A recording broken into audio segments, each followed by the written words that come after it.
Bonsoir à toutes et à tous. Merci beaucoup d'être avec nous pour cette conférence. J'ai le grand plaisir de recevoir ce soir, que nous recevions ce soir Maja Stanković, qui vient de Belgrade. Je remercie aussi l'isdaT pour cette invitation faite à Maja, qui est là depuis ce matin, avec qui on a visité l'exposition « La culpabilité ne fait jamais de doute » en ce moment en centre-ville. Et elle sera là jusqu'à vendredi après-midi, demain matin pour l'étude d'une partie de son livre qui s'appelle « Le contexte fluide », dont on verra des extraits, dont on discutera le contenu. Et le jeudi après-midi, vendredi matin pour des visites d'ateliers. Je vais rapidement présenter Maja. Maja Stanković est docteur en histoire de l'art à la faculté de philosophie de l'université de Belgrade, au sein de la chaire de l'art moderne. Elle est professeure à la faculté des médias et des communications de l'université, je vais peut-être faire une erreur de prononciation, Singidunum, au département des arts numériques. Depuis 2022, elle dirige la faculté des médias et des communications. Elle est l'autrice de nombreux articles parus dans des revues scientifiques et dans des catalogues de multiples expositions, monographiques et collectives, depuis 2004. Elle est co-autrice du recueil consacré à l'art contemporain, Images/singulier/global, paru en 2013, ainsi que celui consacré à l'art vidéo, Images/mouvement/transformation, publié en 2013. Ce soir, elle évoque, aussi peut-être un pas en arrière. Anna, Samaja et moi avons rencontré Maja à Belgrade il y a 5 ans. On s'est rencontrés il y a 5 ans parce qu'avec Anna au sein de l'école, en option art premier cycle, nous organisons depuis cette date, depuis 5 ans, un cours qui s'appelle Inscription, pluriel, et qui consiste à inscrire le travail dans différents lieux, dans l'art et hors de l'art, où la question du contexte est très importante. C'est pour ça qu'on a invité, on était très intéressés par le livre consacré à cette question par Maja. Et donc aujourd'hui, on concrétise une rencontre plus approfondie autour de son travail. Voilà. Une dernière chose aussi concernant le projet qu'elle va montrer ce soir. Il s'agit d'une exposition qui s'est clôturée début mars à Belgrade, dont le titre apparaît à l'écran. C'est la traduction en français. C'est un projet curatorial qui concerne des artistes de différentes périodes, dont la présentation a été affichée sur le site de l'école, donc la question du plaisir ou de la jouissance. En anglais, c'est plutôt pleasure. Là, il serait question Anna l'a traduit par jouissance. Et aussi, une chose, c'est que c'est une expression d'œuvre, mais qui fait l'objet pour Maja d'un travail théorique et d'un essai qui va de pair avec cette exposition. Voilà. Donc, thank you, Maja. That's your turn. Thank you. Thank you, Etienne. I'm very pleased to be here with you, and I would like to thank you to my colleagues Etienne and Anna for inviting me. I also like to thank to second and third students because they are guiding me through their exhibition. It was very interesting. They deals with very complex theme as guilt. And I will talk about something else, something which at first glance looked like totally opposite to guilty. But I think that there will be some references between those two exhibitions.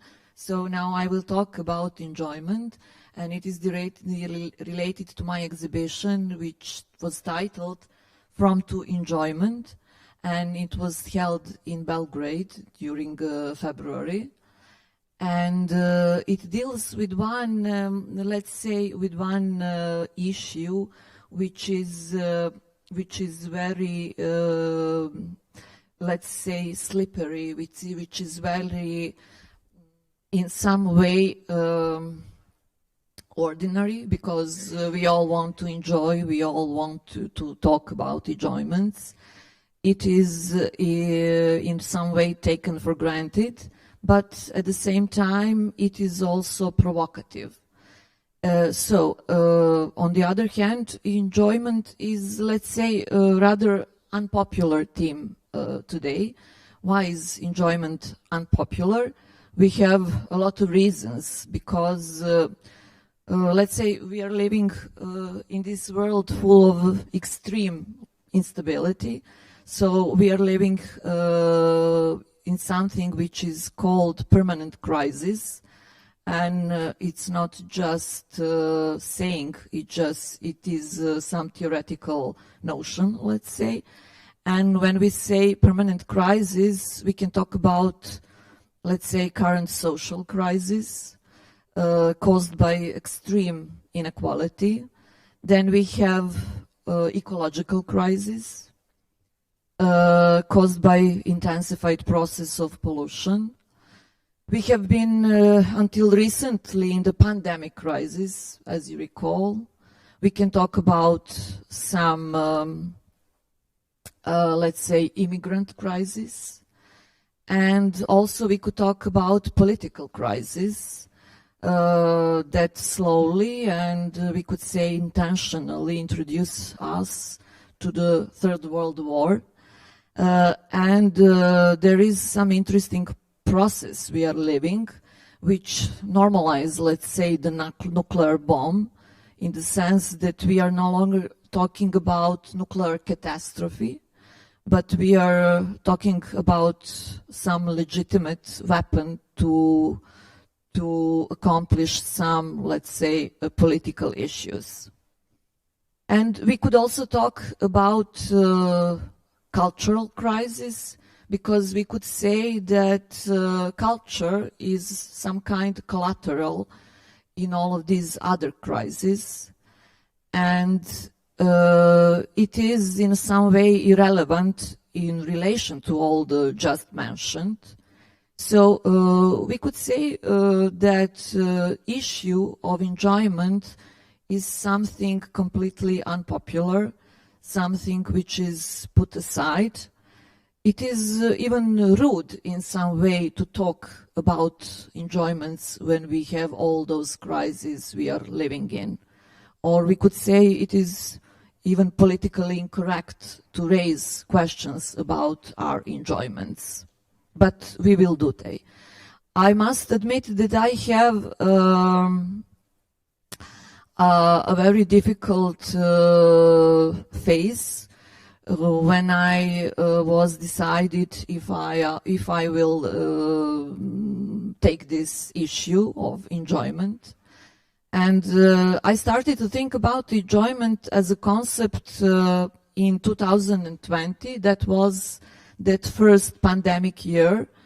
And at that moment, it was, let's say, escapistic idea, because as you know, we were surrounded by fear, tension, and the whole world was falling apart in some way. And those little enjoyment we could afford these days were crucial for us. So we could say that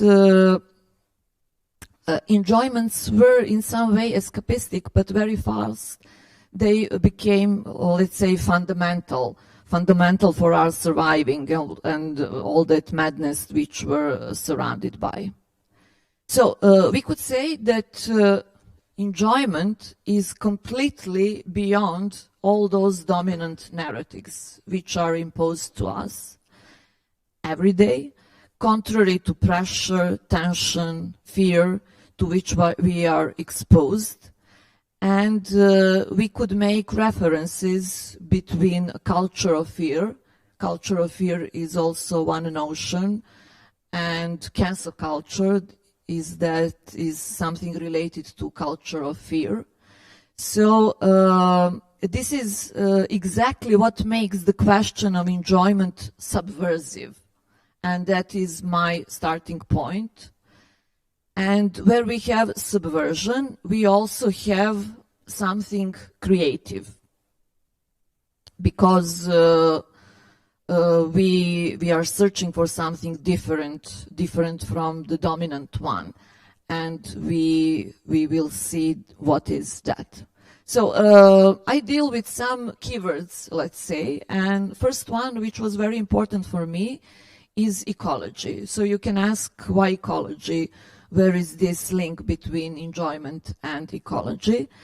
And I made that link thanks to Felix Guattari, and this is his text, which was published long time ago, but is very important, because it looks like it was published today, and this is his title is Three Ecologies, and Felix Guattari starts with one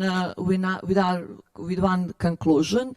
He says the Earth is undergoing a period of intense techno-scientific transformations, and so on. So we are moving forward to something which is completely and ultimately threatened the continuation of life on the planet Earth. And what was very interesting for me is that he, alongside these upheavals, he also talks about human modes of life. So human modes of life are also threatened, not just nature, not just planet Earth, but human modes of life, individual and collective. So he said, and that was very interesting. We have a little Serbian here, but I will speak in English. So the only true response, said Guattari, to ecological crisis is on a global scale, and he talks about political, social, and cultural revolution on global scale. So next thing which was very important for me, because he is not talking only about nature on a global scale, he talks also about some molecular domains. That's how it explains. Molecular domains of sensibility, intelligence, and desire, and we could add in that area enjoyments. So we could say that he makes a parallel between subjectivities and environments. He speaks about erosion of subjectivities and erosion environments. And for him, ecology is not related only to the environment, but also to the social relations and human subjectivity. And he introduces us with this term, ecosophy, so ecology and philosophy, and that is the title of that essay, Three Ecology or Three Ecosophy. One is environmental ecosophy, the other one is social, third one is related to subjectivity, ecosophy of subjectivity. So we can see that for him, ecosophy is not related only to nature, but we could see it in some, let's say, macro level. It concerns environment, nature, social relations. But for me, it was also very interesting that he talks about that micro level, and that includes, let's say, subjectivity, desires, emotions, memory, needs, and we could add in that area enjoyments.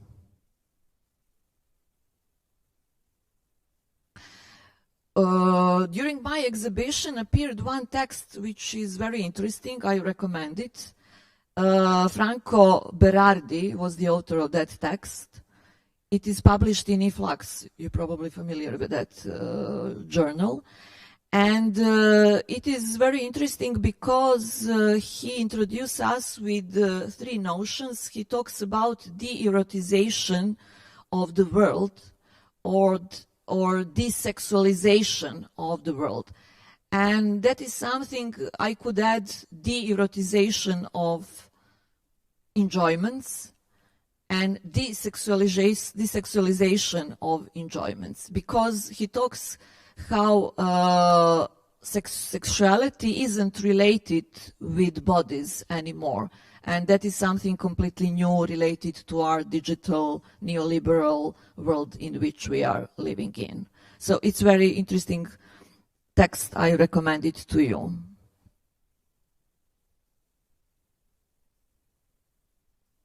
The other author, which was very, very important for me, is Byung-Chul Han. Byung-Chul Han is a South Korean philosopher. He lives in Germany, and he wrote this little essay titled The Agony of Eros. And for me, it was discovery. He talks about love, and love is next, let's say, keywords. Enjoyment and love, that is something which is related.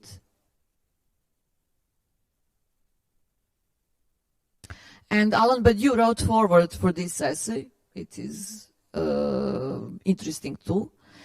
And Han considers the threat to love and desire in today's society. He said that love is dead, that we killed love today.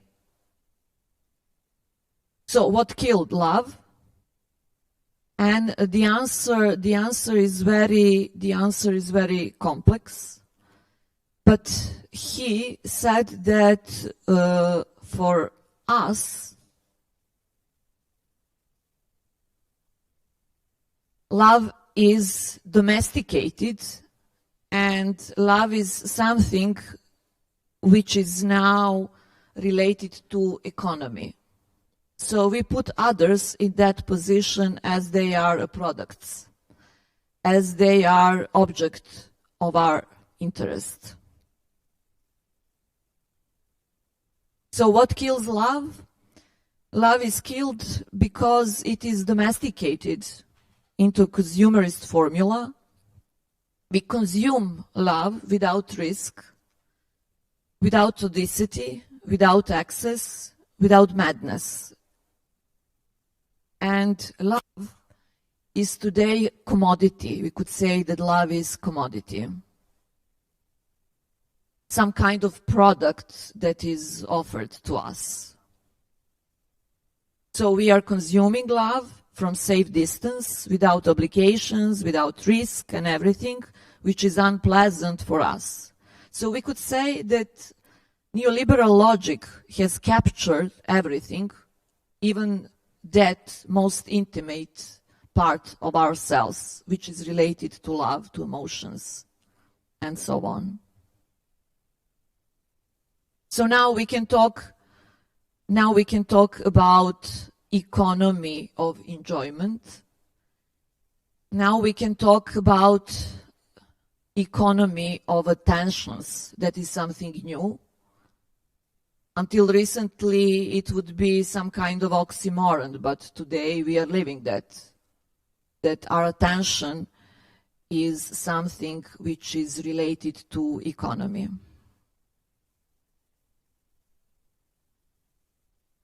Next keyword, when we talk about love, there is also sex. So next keyword is sex.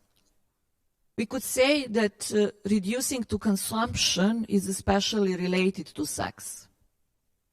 So we could also say that sex is reduced to commodity as love, and that capitalist logic. And Han says, being sexy is the capital that needs to be multiplied. Being sexy is to be successful. So we could say that neoliberal society is the society of the successful. We must be successful. So we live in a society of successful. So we invest in ourselves in order to be sexy, to be consumable.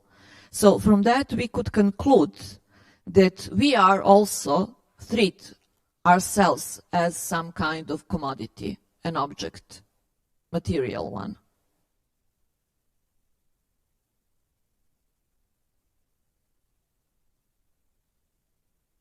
We exploit ourselves, so we are in some constant process of self-exploitation.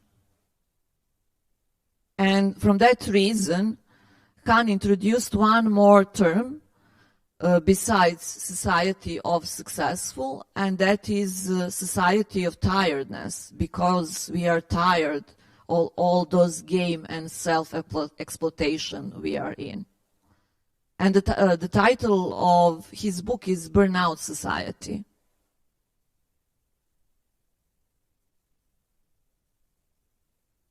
Till recently, or we could say from history, we have some guys who are masters and some other guys who are slaves.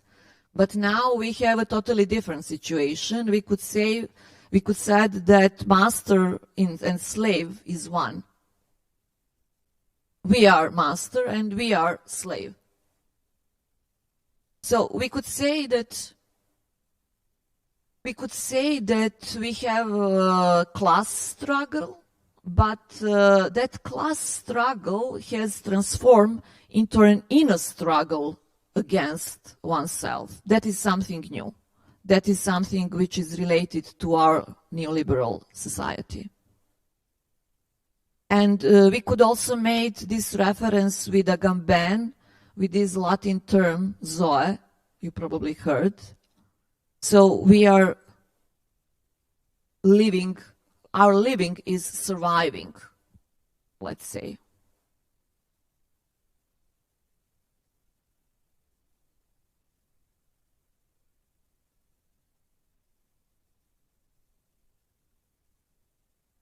Now we can introduce one more term, that is pornography.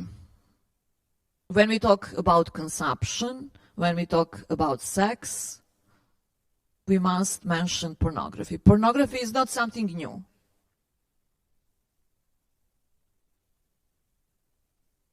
It is an industry which is developing since, let's say, 60s or 70s. But Kant considers that in the late capitalism, society's pornography became a way of life. That is something new. So when we treat others as objects, and when we treat ourselves as objects, that is the way how pornography became our way of life.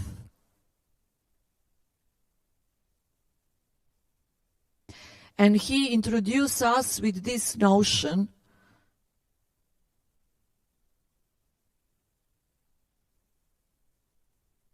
pornographication of society. That is his term.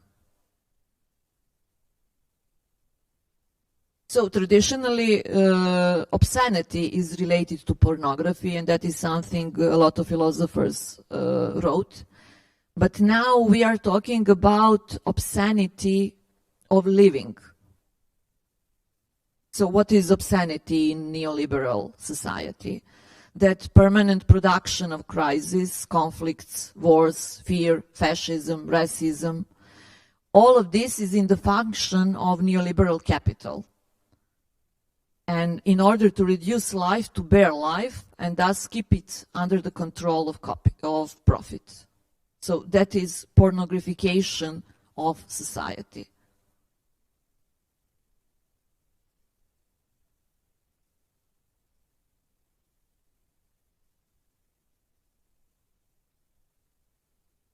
And there is one more author which was very important to me. That is Mark Fisher.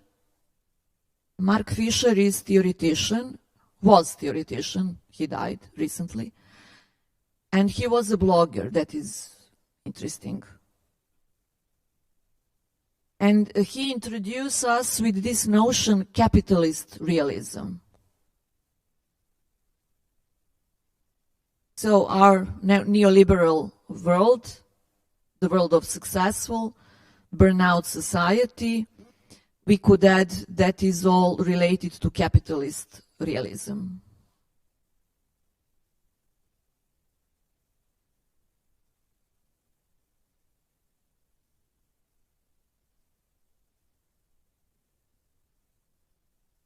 His main premise is related to quotation attributed to Frederick Jameson and Zizek. You probably heard of that. It is easier to imagine an end of the world than an end to the capitalism. And this is also subtitle of his book, Is There No Alternative? And he directly connects capitalist realism with the reanimation of narratives from the past, cultural and political conservatism, racism, fascism, and so on.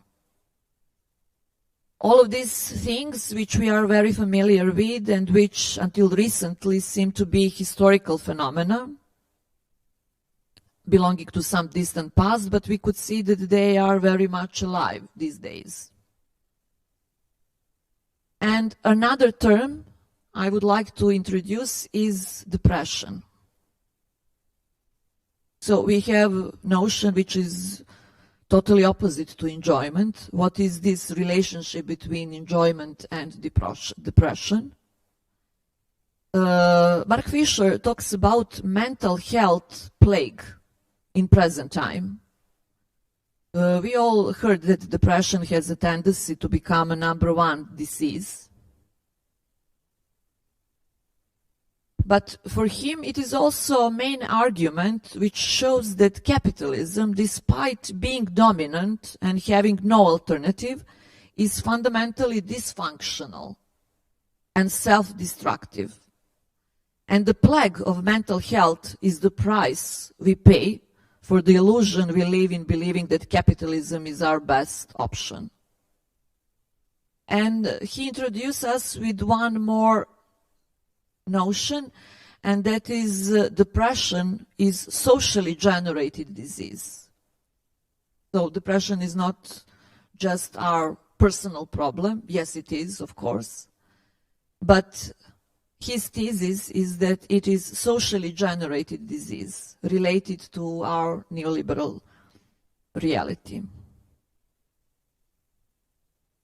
And for me, it was very special, this connection between enjoyment and depression. What is that connection? Because when we talk about depression, it is specifically related to lack of enjoyment, absence of enjoyment. And that was very interesting for me.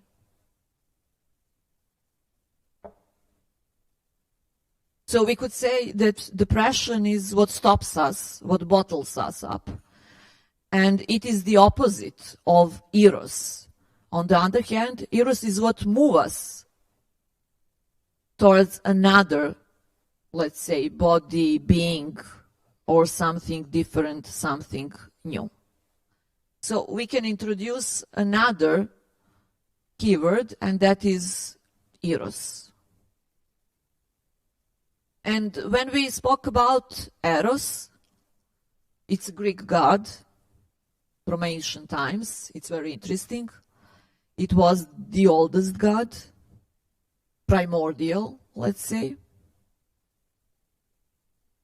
And he represents the fundamental forces of the world, which is love and universal, omnipresent lust for connecting.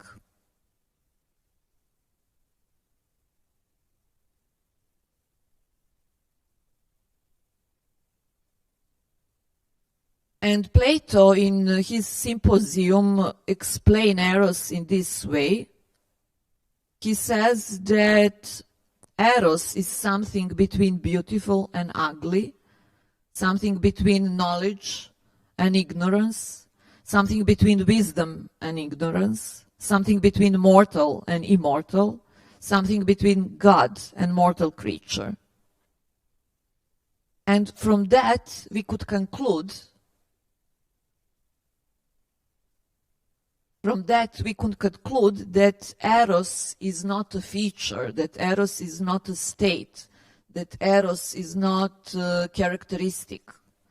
Eros is not something fixed. Eros is, on the other hand, something in motion, something which joining us with somebody or something, creating something new from the encounter of two differences. So we could say that eros is driving energy, and that was the other thing which was very important for me. So we could say that we had two different notions of enjoyment. First one is that commodified version of enjoyments. It is dominant one. It is linked with neoliberal logic. But we also have the other one, which is related to some kind of driving force.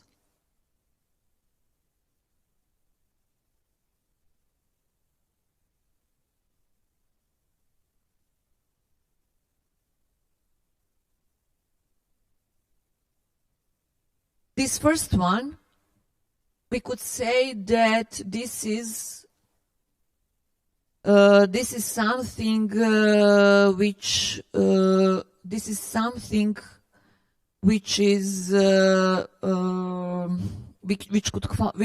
we could find in all kind of products, let's say drugs, paid experience, and so on.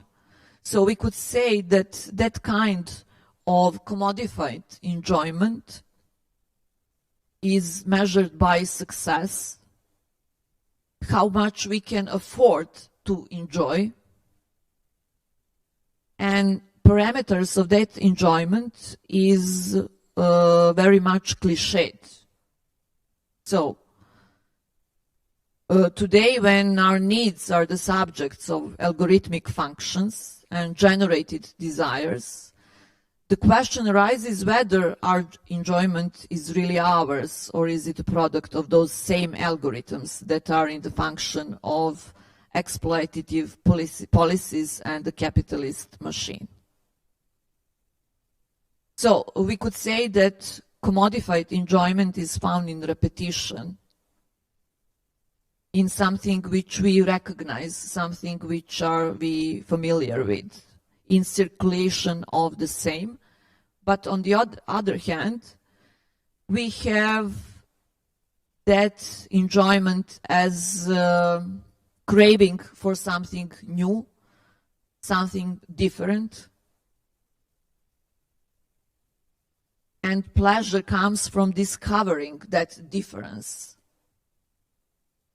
and enjoying those differences.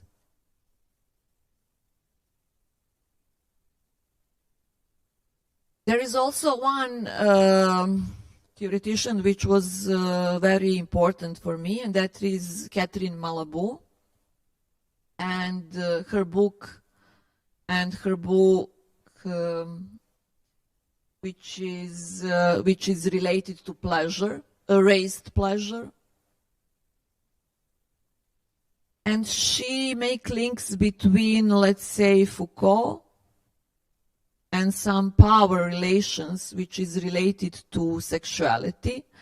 And the main question he asked, can we talk about sexuality without those power relations, which were the subject of Foucault in his history of sexuality.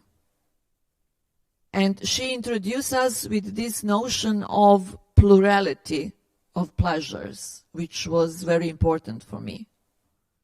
And I tried to, on my exhibition, to exhibit that differences, that notion of multiplied enjoyments.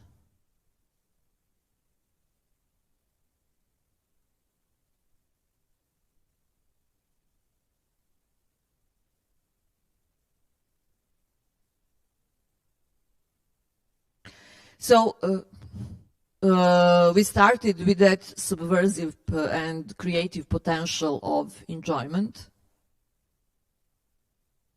what is related to those subversive and creative potential is something we could relate also to thinking. Nowadays, it's very unpopular to think. And to enjoy, you must step outside some frames which are imposed to us. So in order to step out of those frames, you must see them, recognize them, or you must think to see that. So that is that tiny relations between thinking and enjoyment. And that is also the reason why enjoyment and thinking are very unpopular today, because they have those very, I think, subversive and creative potential.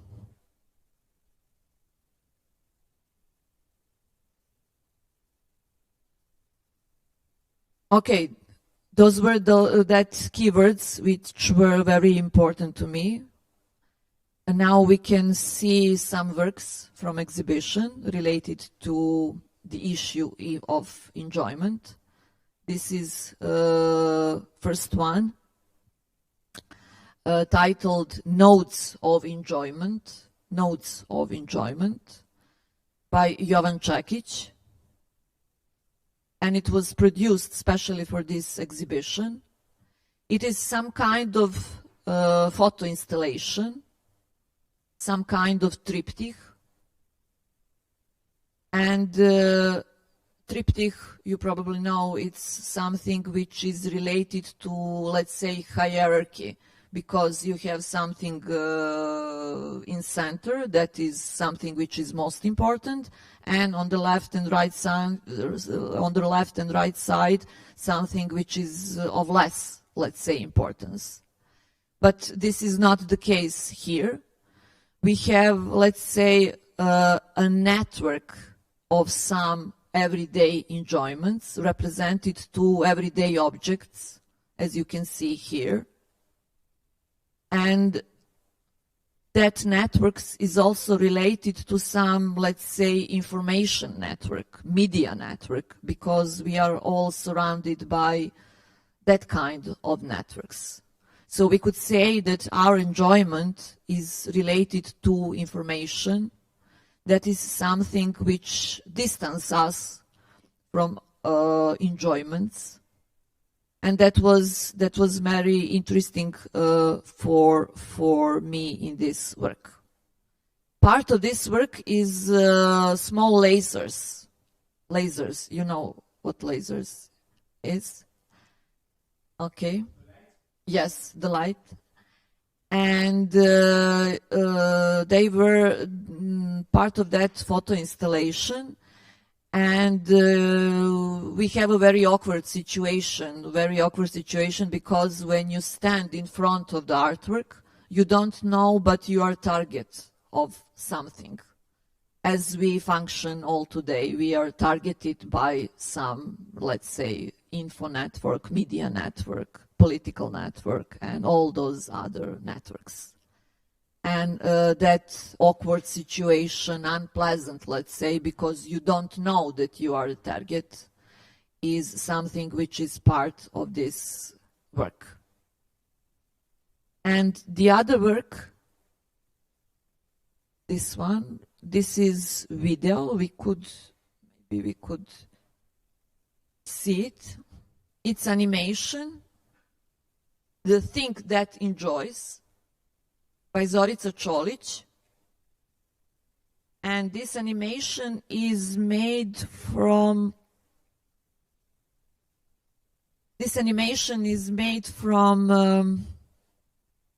advertising for sex toys. And when you see that video, it looks funny, naive. Those toys look like child's toy, but then you see it isn't. So we also have some, let's say, unpleasant combination of something which includes naivety or something else. But what was very interesting for me is that here we have some sexual association without bodies. So body is absent. Body is totally absent. So that is something which is related to that notion of desexualization of the world, desexualization of enjoyments, because our enjoyments aren't related to bodies anymore. We are entered into some, let's say, post-human world. Maybe we could see that work. I have this.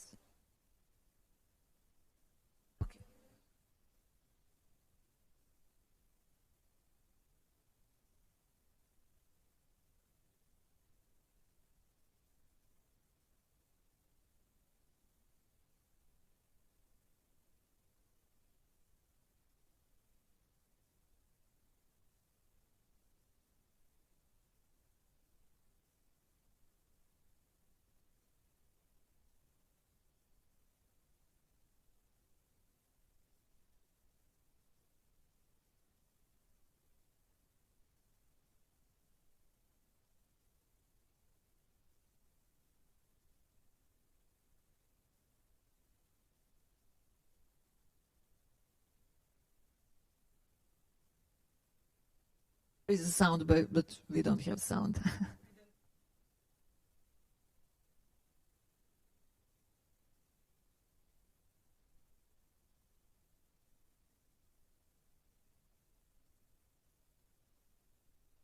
So it looks very naive, as you see. It's just sex toys, a lot of different sex toys. But for me, it was very interesting how sexuality is totally absent from some bodily experience.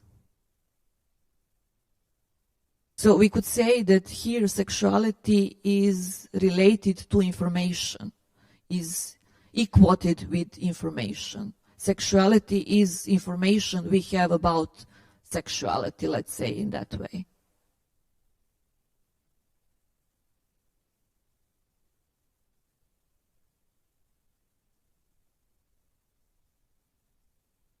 And she also used some texts from different authors.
We can end it because we don't have sound, so...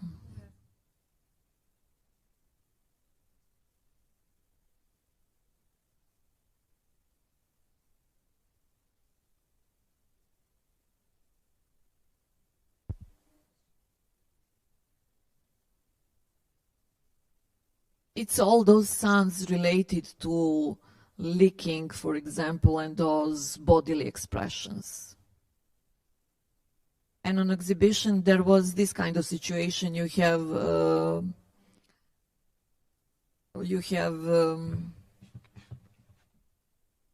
have to listen very carefully because those bodily expressions were. And there is also one more work I want to show you. This one.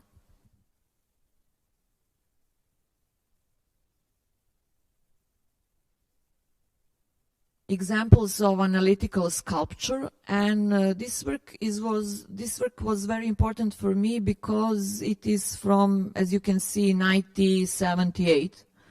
So this is a very well-known artist, Neša Paripović, conceptual artist, and this is a very important, let's say, conceptual artwork from that period. And it was very important for me to be at that exhibition.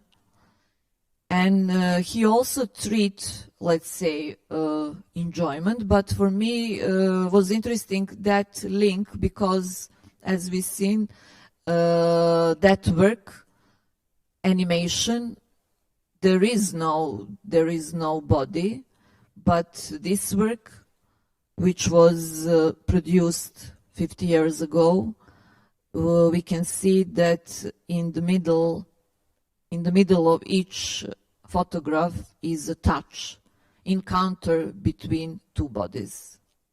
And those two works are together because, let's say, we have some human situation from last century, but nowadays we are entering in some, let's say, post-human situation, which is related to that animation we already seen. Okay, if you have questions, come on.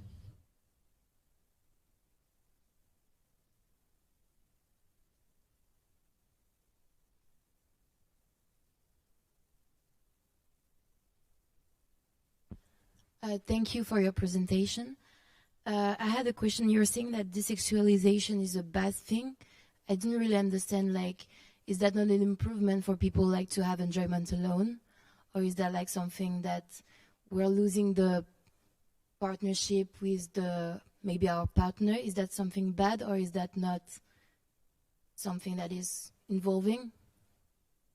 Okay, desexualization, it's easy to say, is it good or bad? It's very important to notice that change, because sexualization is something which is very important for every one of us. But nowadays we can see the process of transformation, that because we are dealing with something which is completely new. And Berardi, in this text I already mentioned, in Influx, write about that. He says that today we have generations of kids which learn more words from machines than from their mothers. So that is that absence of human being, let's say, that is something completely new, which is related to our time. So he speaks about desires, and it was very interesting because all of that you can relink with enjoyments, because desires and enjoyments includes, let's say, bodily experience. But nowadays we are dealing with something which is completely different. So body is not necessarily. We could say that body is some obsolete category. Body can be here, but it isn't something must be here. So desexualization means that we divide our enjoyments from bodily experience, and it is reduced to information, to sign. And Berardi talks to semiotization of our world, because all our experiences are related to signs. We are reading signs. As we can see in those videos, we have some sexual references, We have some sexual arousement, but it is related to some sign or some kind of information. It is not related to encounter between two bodies. And that is something completely new. That is something which is related to our digital paradigm, to our neoliberal paradigm, let's say, and so on. So it is important to notice that transformation. Is it good or is it bad? We could say that is bad. But for some kids, it could be something completely normal. I don't know. But it's very interesting that we can notice that transformation. And Berardi says it's very important to understand that kind of transformation because it includes something which is very important for either of us. Thank you.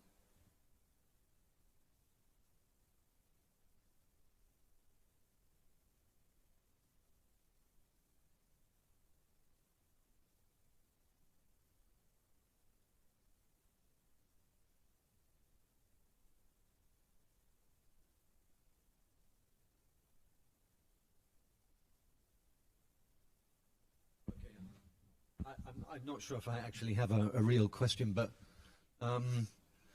yeah, I mean, your talk made me think about lots of things that I think everybody here has experienced if you spend a lot of time online. Is that take YouTube for example. Over the years there's been ASMR, soap cutting videos, all kinds of things of people talking about their emotions and things like that, but via video. I think there's a desire for sensation and for touch, but there's some kind of weird disconnect.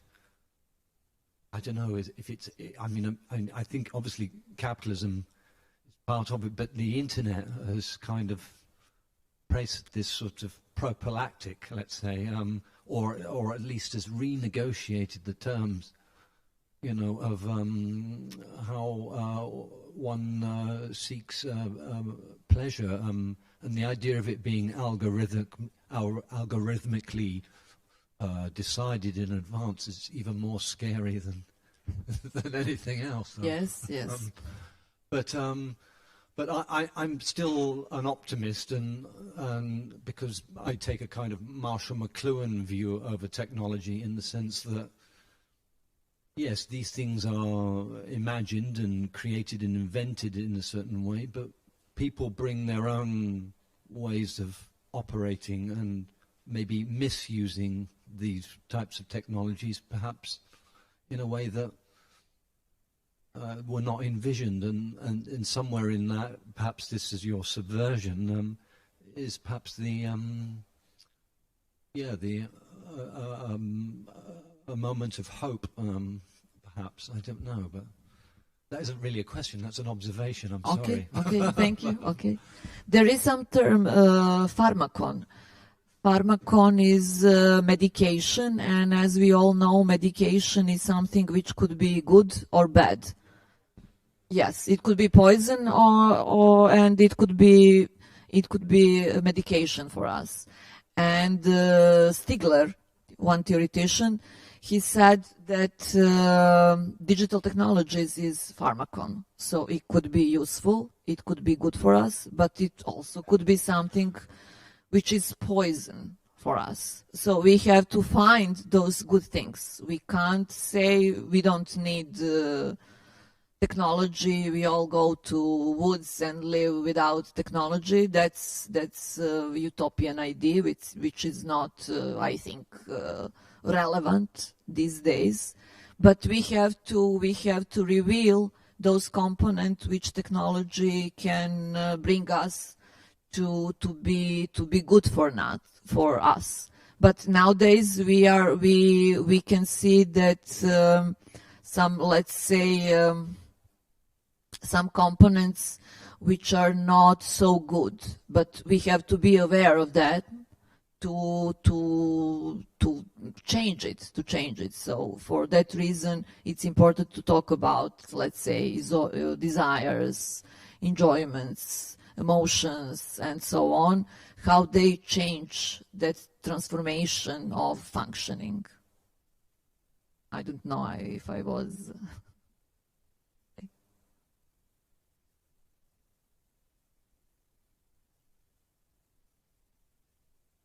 Is there any other question?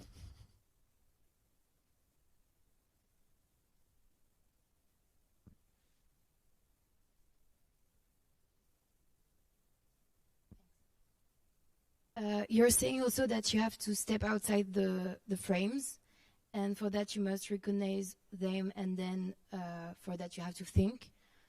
And after that, what do you do when you realize there's these kind of frames? So how do you get enjoyment?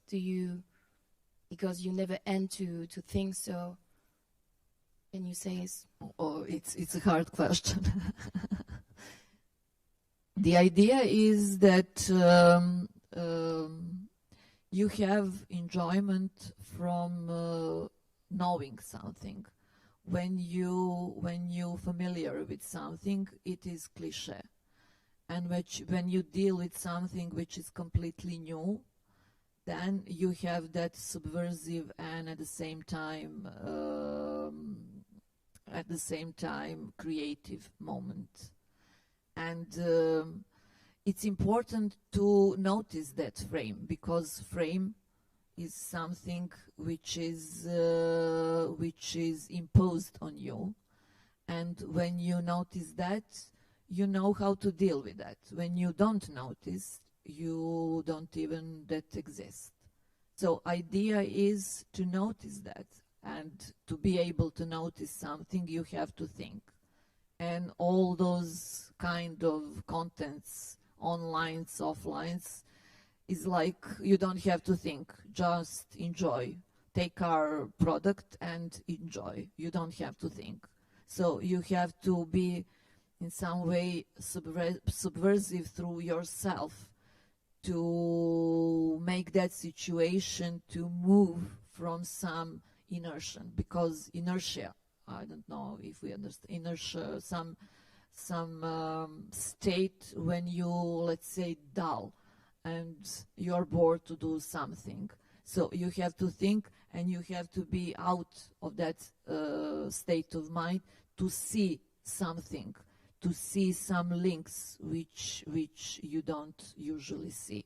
That is that importance between thinking, and when you reveal that, that is in some way enjoyment. So that is that tiny link, but very, very important link between enjoyment and thinking, and at the same time subversive potential of enjoyments.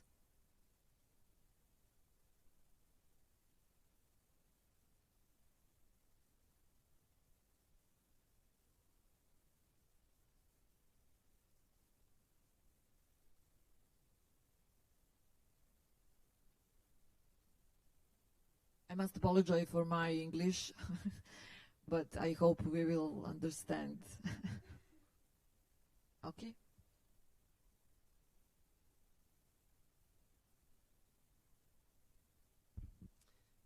I have two questions. Maybe the first one.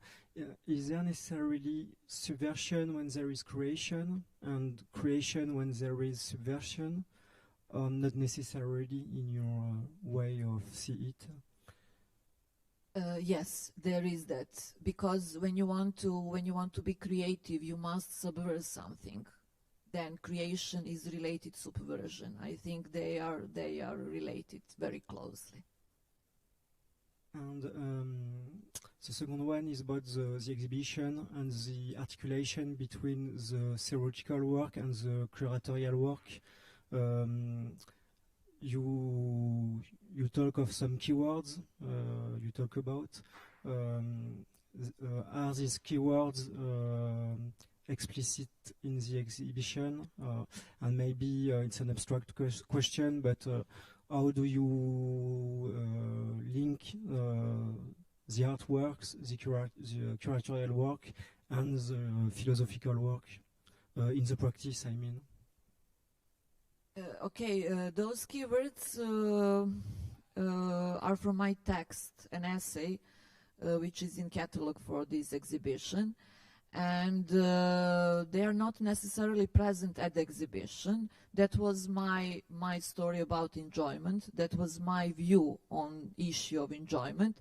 But for me, it was very important to connect my view with some others' view. So they don't have necessarily to be compatible. They could be completely different. But I think it's important that plurality of enjoyments, as Catherine Malabou says, that is the reason why Catherine Malabou was important for this exhibition. So idea is to make those different views on enjoyments, not just one. So my essay was one view, and all other works was different view, and they connect in some points and at some points not. That was the concept of exhibition. Thank you. Okay, thank you.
This animation was made especially for the exhibition?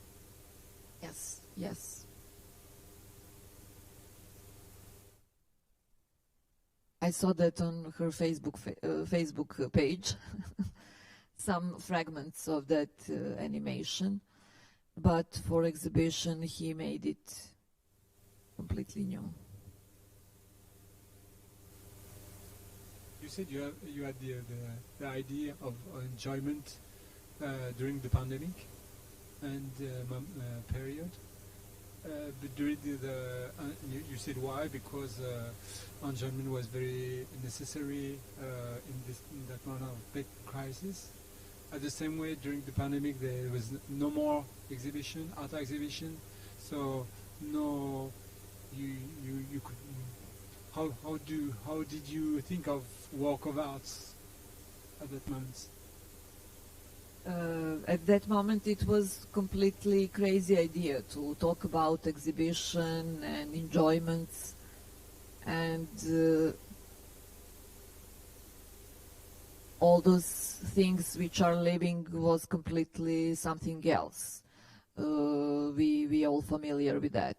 We live in some world which was falling apart, but I have to catch something and to deal with something which is completely different from that reality which we are living. So that was that escapistic, as I said, moment to deal with something completely different from fear, insecurity, tension related to that period of time we are living, and that kind of experiences and that kind of narratives of crisis, illness, depression, and all of that. For me, it was very important to think about something completely different, and that was starting point to think that enjoyment has something subversive because it is completely different from everything else which is imposed to us.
Okay, if there is no other questions, thank you.